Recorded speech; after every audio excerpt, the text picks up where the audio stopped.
이 말씀은 지난주에 담임 목사님께서 먼저 설교하신 본문에 대한 해석입니다. 원래 예수님께서 먼저 비유로 설명을 하시고 그 비유를 묻는 제자들이 나옵니다. 뭐라고 묻냐면 예수님 이게 무슨 말입니까? 라고 묻는 제자들의 비유에 대해 제자들의 그 질문에 대해서 예수님이 비유를 설명하시는 거죠. 지난주에 목사님께서는 순종에 대한 것을 강조하셨습니다. 귀 있는 자는 들을지어다 하시면서 예수님께서 비유를 먼저 말씀하시고 그것을 해석해 주지 않으셨습니다. 그리고 해석해 주지 않은 것들에 대해서 이해하지 못하는 것들에 대해서 목사님께서 먼저 말씀을 하셨고 어떻게 하면 순종하는가 그것을 사람의 해석으로 사람의 능력으로 해석하려 하지 말고 먼저 순종할 때에 하나님께서 함께 하심에 대해서 고백할 수 있는 것을 말씀해 주셨습니다. 예수님께서 이제 무슨 말씀입니까? 라고 묻는 제자들에게 이 비유를 설명하시는 내용입니다. 잘 아시는 내용이시다시피 네 가지 밭이 나옵니다. 어떤 밭이 나오죠? 첫 번째는 길가, 두 번째는 돌밭, 세 번째는 가시, 네 번째는 좋은 밭이 나옵니다. 예수님께서 이미 비유를 다 풀어주셨지만 그래도 잠깐 우리가 고민해 본다면 길가는 어떤 걸까요? 길가에 대해서 어떤 이들은 예수님께서 유대인에 대해서 설명한 거다 이런 주석도 있고 여러 가지가 있지만 저는 이런 생각을 해봤습니다. 길에서 만난 사람은 어떨까? 우리가 길에서 사람을 만날 때 그 사람이랑 아주 깊이 있게 대화를 하고 그 사람과 아주 친밀한 교제를 나누는 일들이 많나요? 보통 길에서 만나면 어떻게 하죠? 잘 지냈어? 야, 이런 데서 만났네. 악수하고 인사하고 지나갑니다. 그렇죠? 지난주에 우리가 추수감사를 준비하면서 전도를 했습니다. 전교인 전도를 했죠. 그래서 저도 저쪽 꽃집 앞에서 이제 전도 용품을 들고 물수건과 초청장과 우리 튜닝 하트 초대 순서지를 들고 서 있었습니다. 아무래도 청소년 사역 파트를 담당하다 보니까 청소년 아이들이 이제 궁금합니다. 그래서 제 앞에 지나가는 청소년들을 만났습니다. 딱 보니까 중학생인 것 같아요. 그래서 잠깐만 얘기 좀 하자. 그리고 얘기를 시작합니다. 한 10분을 넘게 수다를 떨고 웃으면서 얘기를 했어요. 그리고 그 친구가 가고 또 어떤 친구들이 왔는데 이야기하다 보니까 그 친구는 중학교 여자아이였는데 엄마가 우리 교회를 다닌다는 거예요. 너는 왜 안 다니냐 그랬더니 자기는 좀 쉬고 있대요. 그러냐 하면서 그 친구와 함께 그 친구 3명과 같이 대화를 했거든요. 막 웃으면서 한 15분은 대화를 한 것 같아요.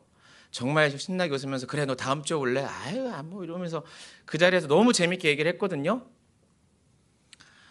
제가 말을 재밌게 했나 봐요. 많이 웃어주고 그 자리에서 기뻐해 줬습니다. 그래서 제가 전화하면 받을 줄 알았죠. 전화번호를 그 3명 전화번호를 다 갖고 왔거든요. 어떻게 됐을까요? 네, 무참하게 그렇게 됐습니다. 길가에서의 만남은 그렇습니다. 길에서 만난 것이 얼마나 깊이가 있겠습니까? 근데 말씀이 길가에 뿌려졌다는 것은 무엇일까요? 하나님과의 친밀한 교제가 없이 혹은 말씀을 대언한 자와의 친밀한 교제 없이 그저 말씀이 흩뿌려진 것이겠죠. 돌밭은 어떤 겁니까? 돌밭은 마음에 근심이 있는 겁니다. 우리는 이런 말을 하죠. 돌을 얹은 것 같은 가슴 답답함 얘기를 합니다. 돌밭은 우리 안에 근심이 있어서 말씀이 더 이상 자라지 못하는 것을 얘기합니다. 어려운 얘기가 아니죠. 그럼 가시는 뭡니까? 가시는 우리가 말씀을 듣고 은혜는 받습니다. 그런데 그게 더 이상 자라지를 못하는 겁니다. 돌짝밭과 가시의 특징은 뭔지 아십니까?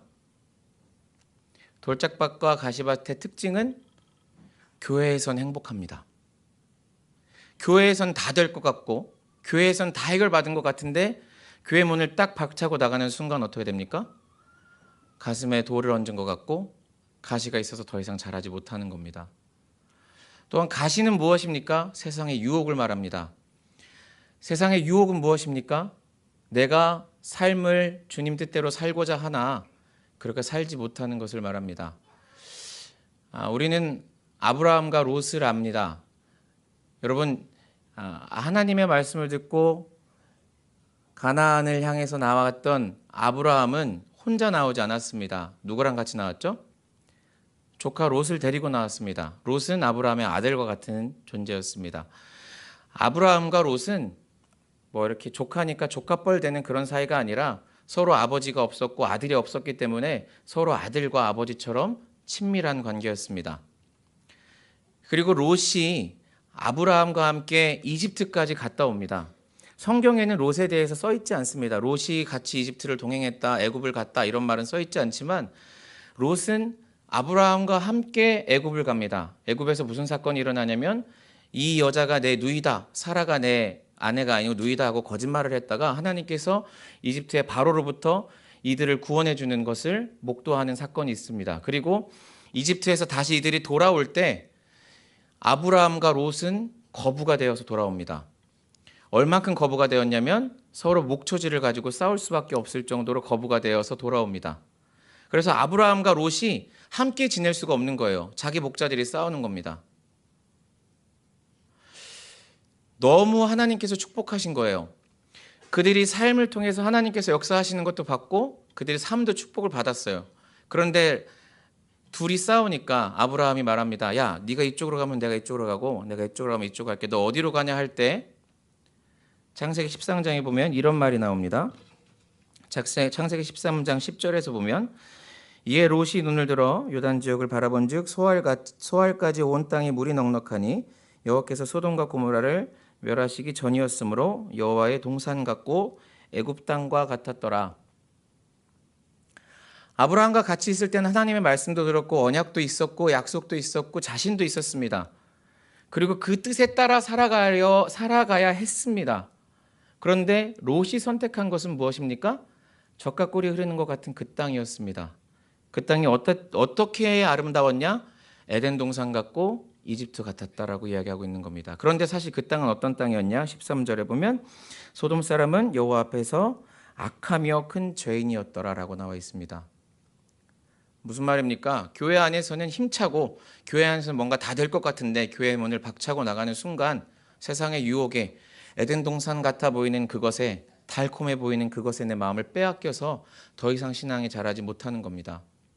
롯의 결말은 비참하게 됩니다. 롯은 그 소돔 땅에서 헤어나오지 못합니다. 전쟁이 나고 전쟁 포로로 끌려갔다가도 아브라함이 구출했지만 롯은 다시 그 땅으로 다시 돌아갑니다. 그리고 하나님이 기어이 그 땅에서 소돔과 고모라를 멸망시킬 때까지 롯은 그곳에서 빠져나오지 못합니다. 교회 안에서 신앙생활을 신나게 행복하게 했는데 그 다음 결단을 이루지 못해서 망한 사람이 또 있습니다. 초대교회의 가장 앞부분에 나오는 사람들입니다. 누구죠? 아나니아와 삽비라입니다. 은혜는 받았고 결단을 했습니다. 그런데 내 안에 세상 유혹이 자라나니까 그 세상 유혹을 이기지 못하고 하나님께서 주신 감동을 소멸하여서 이 재물을 드려야겠다, 이걸 팔아서 드려야겠다 결단을 했는데 어떻게 됐습니까? 내 안에 욕심이 생기고 세상을 향한 다른 눈이 생긴 겁니다. 더 아름다워 보이고 더 좋아 보이는 것들, 세상의 매력을 뺏기니까 어떻게 됩니까? 내가 가진 것을 숨기고 하나님 앞에 다 드리지 못합니다. 그의 결말은 어떻습니까? 비참하게 죽게 됩니다. 여러분, 가시가 나와 있는 우리의 삶이란 건 생각보다 위험할 수 있습니다. 차라리 말씀을 모르거나 차라리 구원을 모르거나 차라리 하나님을 모른다면 모르겠습니다. 그런데 알고 은혜를 받았으나 내 안에 가시 때문에 세상을 향한 유혹 때문에 그것들을 이겨내지 못한다면 더 비참한 최후를 맞이할 수도 있지 않겠습니까? 이렇게 좋은 밭되기가 이렇게 어렵습니다. 좋은 밭되기가 이렇게 어려운데 성경에서는 이 좋은 밭되기 어려운 것에 대해서 이렇게 짧은 비유로 설명하고 있는 것 같지만 사실 우리 삶 속에서 좋은 밭 되는 게 참 쉽습니까? 그런데 한번 다르게 생각도 해보라는 겁니다. 이 비유의 제목이 뭔지 아십니까? 성경책에 보면은 그 비유, 그 챕터마다 제목이 나오잖아요. 제목이 뭐라고 나와 있죠? 네 가지 땅에 떨어진 씨비유라고 나와 있죠. 이거는 개역 개정이 넘어오면서 바뀐 제목입니다.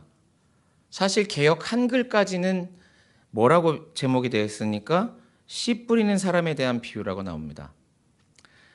NIV나 영어 성경에도 보면 A Parable of the Sower, 그러니까 씨를 뿌리는 사람에 대한 비유라는 제목이 붙어 있습니다.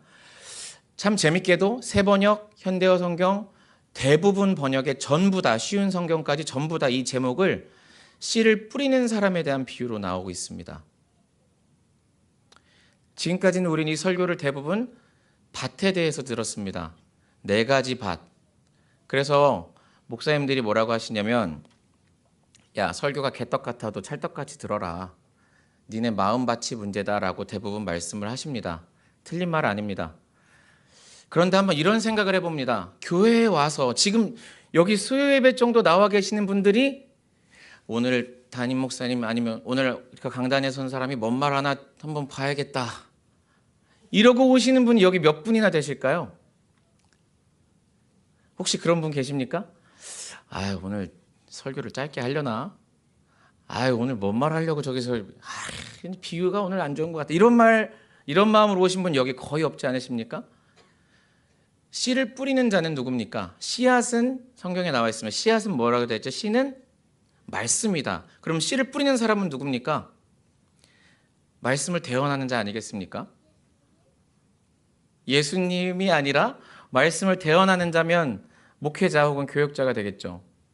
근데 씨를 뿌리는 자가 어떻게 하고 있는 겁니까? 씨를 뿌리는 자가 길가에 뿌리고, 씨를 뿌리는 자가 돌짝에 그냥 뿌리고, 씨를 뿌리는 자가 가시밭에 그냥 뿌린다 라는 퀘스천입니다. 강단의 힘이 사라졌기 때문에 한국교회 위기가 왔다는 말을 많이 합니다. 강단이 어떻게 힘을 잃었습니까? 성도들이 듣기 좋아하는 말을 하고 성도들이 유쾌해하는 말을 합니다. 교회는 커지고 성도들과의 개인 관계가 없이 그저 강단에서 꽤 괜찮은 명연설을 하는 사람들이 더 많은 교인들과 함께 교제를 하게 됩니다. 성도들도 목사님을 통해서 특별한 이야기를 듣고 싶지 않아 합니다. 그저 내 삶에 유익이 되는 얘기, 성공하는 이야기, 좋은 이야기들, 그런 것들을 듣고 싶어 합니다. 그런 말씀들, 그런 강단에서 쏟아지는 이야기들이 우리의 삶을 어떻게 합니까? 성도들의 가슴을 더 짓누를 수도 있고,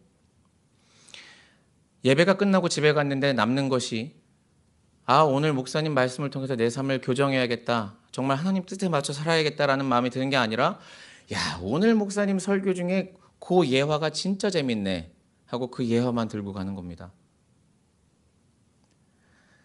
강단에 대한 얘기는 매우 조심스럽습니다. 왜냐하면 담임 목사님과 강준수 목사님과 우리 얘기이기 때문입니다. 그런데 우리 좋은 교회 다니시는 줄 믿습니다. 아멘.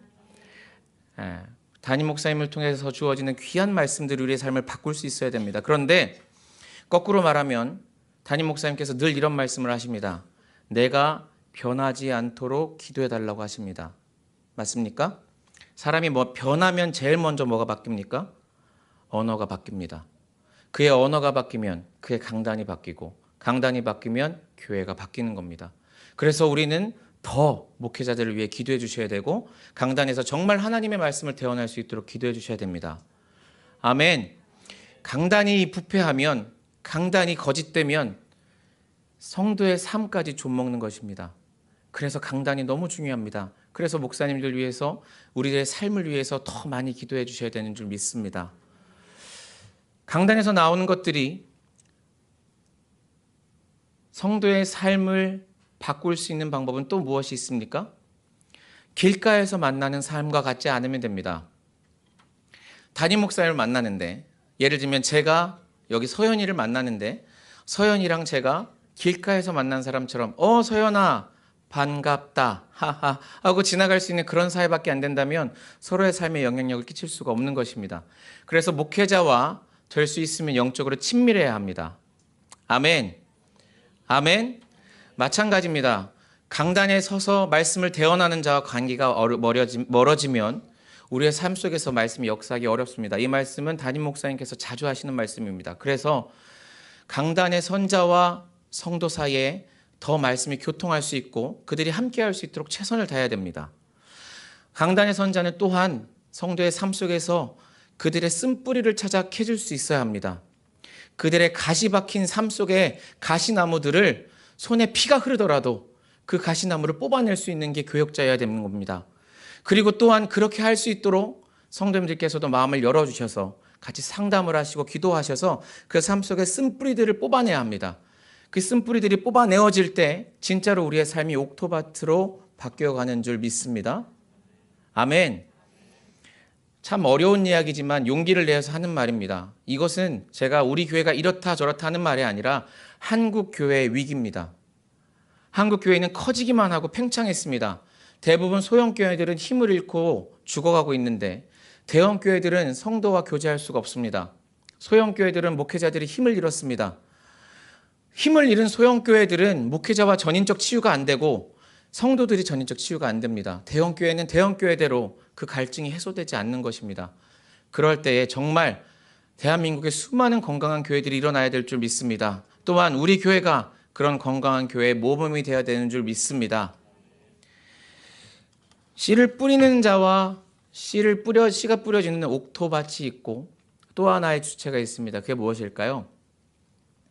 씨를 뿌리는 자가 있고 씨가 뿌려지는 밭이 있습니다. 또 한 가지 무엇이 있을까요? 네, 씨를 뿌리러 가라고 한 사람이 있습니다. 누가 가라고 했을까요? 하나님이십니다. 그 하나님께서 우리를 통하여 씨를 뿌리러 가게 하시는 거죠. 사실 여기서 씨를 뿌리는 자라고 하면 목회자를 말할 수도 있지만 거꾸로 적용해 보면 우리의 삶에서 말하면 복음을 전하는 모든 사람일 수 있습니다. 지금은 우리가 좁은 의미로 목회자와 성도의 관계를 이해하겠지만 더 큰 의미로 보면 우리의 삶 속에서 씨를 뿌리는 것은 무엇입니까?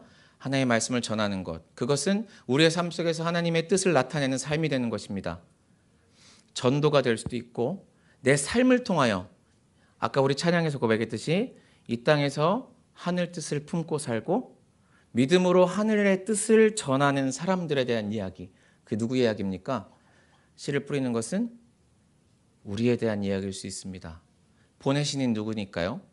보내신 이는 하나님이십니다. 마태복음에 보면 고린도전서 3장 6절에 보면 이런 표현이 나옵니다. 고린도전서 3장 6절 한번 볼까요? 같이 읽어볼까요? 시작. 나는 심었고 아볼로는 물을 주었을 때 오직 하나님께서 자라나게 하셨나니 그런즉 심는 이나 물 주는 이는 아무것도 아니로되 오직 자라게 하시는 이는 하나님뿐이니라. 아멘. 여러분 나가서 복음을 전하는데 두려워하시면 안 됩니다. 아멘. 내가 이게 사실 그렇습니다. 제가 아까 말씀드렸지만 제가 만난 그 세 친구 제 전화 다 안 받고요. 제가 보낸 카톡도 다 애들 말로 일십이라고 하죠. 읽고 일식 당합니다. 그걸 두려워해야 됩니까? 아닙니다. 그 밭이 길가라면 그 밭이 길가라면 돌짝밭이 되도록 노력해야 되고 돌짝이라면 돌을 치워야 되고 가시밭이라면 가시를 빼야겠죠. 그래서 우리가 전하는 것을 두려워하지 않고 정말 보내신 이를 믿고 최선을 다해 우리 일단 뿌릴 때 하나님께서 그 밭에서 자라게 하실 줄 믿습니다. 아멘. 밭을 일구어가는 것은 우리의 노력일 수 있지만 아무리 밭이 좋아도 그것을 자라게 하시는 이는 하나님이십니다. 비를 내려주시고 때에 따라 비를 주시고 시원한 바람을 주시고 따뜻한 햇빛을 주시는 것은 하나님이십니다. 그래서 그 하나님을 믿고 의지하여서 우리가 할 수 있는 최선을 다해서 복음을 전하고 살아야 되는 줄 믿습니다. 그렇다면 좋은 땅에 뿌려졌다는 것을 통해 열매를 맺는 것은 무엇입니까? 이제 씨를 뿌렸고요. 뿌린 씨앗이 좋은 밭에서 자랍니다. 그래서 성경에서는 20절에 보면 이렇게 말하죠. 마가복음 4장 20절에 보면 이렇게 말합니다. 같이 읽어볼까요? 시작. 좋은 땅에 뿌려졌다는 것은 곧 말씀을 듣고 받아 30배나 60배나 100배의 결실을 하는 자니라. 30배, 60배, 100배의 결실을 맺었다라는 겁니다. 여기서부터 중요한 퀘스천이 있습니다. 중요한 질문이 있는데 그럼 결실을 맺으면 뭐 하는 겁니까? 우리의 삶이 정말 하나님 뜻에 따라 살았어요. 그래서 30배, 60배, 100배의 결실을 맺었습니다. 우리 밭을 옥토밭으로 만들어서 정말 목사님 주시는 말씀을 듬뿍 받고 또 하나님과 함께 교제하며 무럭무럭 자라서 우리가 생각하지 못한 큰 결실을 맺었는데 그 결실은 어떻게 돼야 되는 걸까요? 그 뒤에 한번 볼까요? 21절 한번 보겠습니다. 21절 한번 볼까요? 한번 읽어보겠습니다. 시작. 또 그들에게 이르시되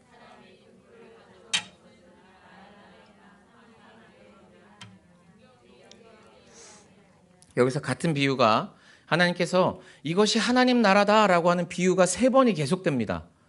첫 번째 비유는 좋은 밭에서 결실을 맺는 30배, 60배, 100배 결실을 맺는 것에 대해서 얘기했고 그 다음에 이어서 바로 이야기하는 것은 등경에 대한 얘기입니다. 불을 켰는데 그걸 누가 밑에다 놓냐 이거예요. 그 다음 절, 24절을 한번 볼까요? 아니 32절을 한번 볼까요? 32절 보겠습니다. 시작. 심긴 후에는 자라서 모든 풀보다 커지며 큰 가지를 내나니 공중의 새들이 그 그늘에 깃들. 자, 요 비유는 뭡니까? 겨자씨 작은 씨앗을 심었는데 그 씨앗이 커져서 나무가 됐다는 겁니다.